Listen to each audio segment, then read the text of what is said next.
strangling discords of our nation into a beautiful symphony of brotherhood. With this faith, we will be able to work together, to pray together, to struggle together, to go to jail together, to stand up for freedom together, knowing that we will be free. Who still wonders if the dream of our founders is alive in our time? Who still questions the power of our democracy? Tonight is your answer.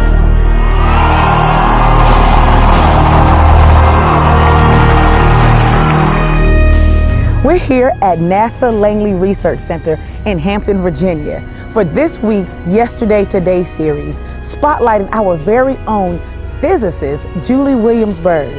Come, let's hear more about her. Julie Ann Williams was born in West Haven, Connecticut to Waverly and Ann Williams. She is the only girl of 3 children, 1 older brother and 1 younger brother. She received her Bachelor of Science in Physics from Hampton Institute in 1984. She later received her Master in Science in Physics from Hampton University in 1986. She has been married for over 22 years to Billy Byrd of Brooklyn, New York. They met while attending Hampton Institute. She says she married her best friend and affectionately refers to him as her buddy. To this union, they have 2 sons, Diop and Tariq. They have been faithful, active members of 6 Mount Zion Baptist Temple for over 6 years, where she is a member of the Willing Workers, Intercessors, and Greeter Ministry. She began working at NASA Langley Research Center in 1986 as an electro-optics engineer. Currently, she works as an electronics engineer in the Space Mission Analysis branch within the System Analysis and Concepts. She's a highly motivated, dedicated, anointed woman of God who enjoys mentoring and working with our youth, especially young scientists.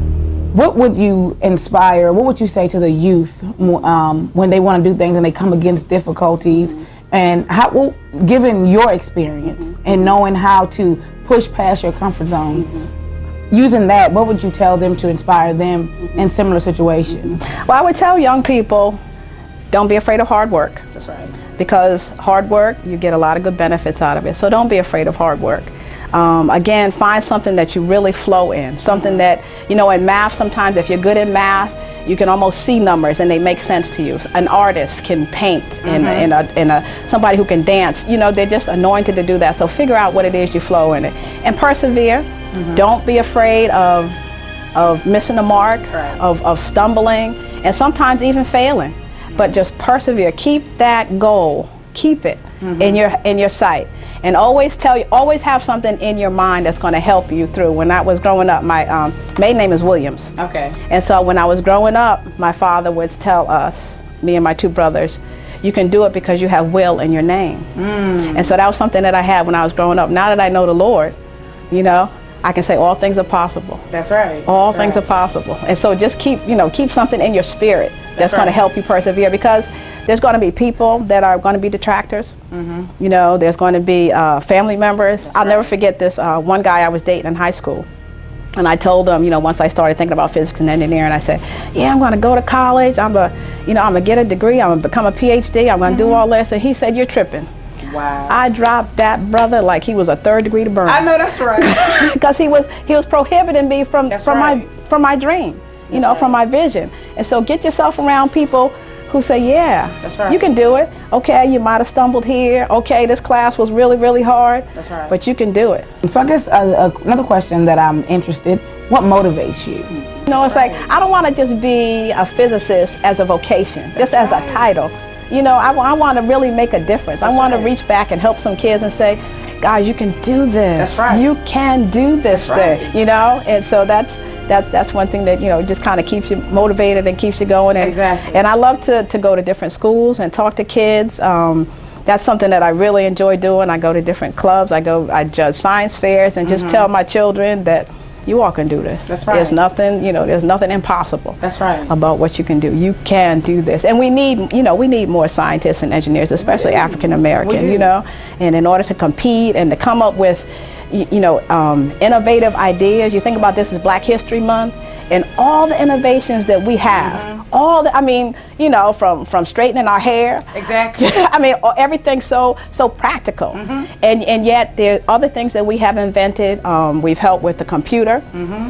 We put microphones in the cell phones. I mean, there's so many things that we have done, and we need our youth to keep thinking about those things to take us to the next level. What was your most crowning moment of working with NASA? Like I said, when I came here, I started developing solid-state laser systems, LiDARs, for remote sensing the atmosphere. So I worked on this one project on this satellite that is up in the atmosphere now, about 400 kilometers up in the atmosphere, and it's a satellite that is circling the Earth, and it's looking at aerosols and water vapor. So it's looking at climate and weather and air quality. And I actually worked on that, you know, and it's something that, you know, you can put your hands on, and something that you can see it's making an effect for others. You know, we know what the climate might be with the data that's coming back. We know what the air quality might be from the data that's coming back. And so that was truly one of my crowning moments. I was really hyped about that. What was the name of that project? Calypso. Calypso. Yes. Awesome. How amazing is it to know that we have a physicist, someone from NASA in our congregation, Miss Julie Bird. That was an amazing opportunity we had to speak to her and get to know her more. Thank you for that opportunity, Ms. Bird. A special thanks to our other participants for the Yesterday Today series, Brother Albert Walker, Sister Mary Johnson, and Colonel Michael Antoine Holmes. Thank you guys for allowing us to see that we're making history every day at 6 Mount Zion. Next year, we'll be spotlighting more people in the congregation. Who knows? It might be you.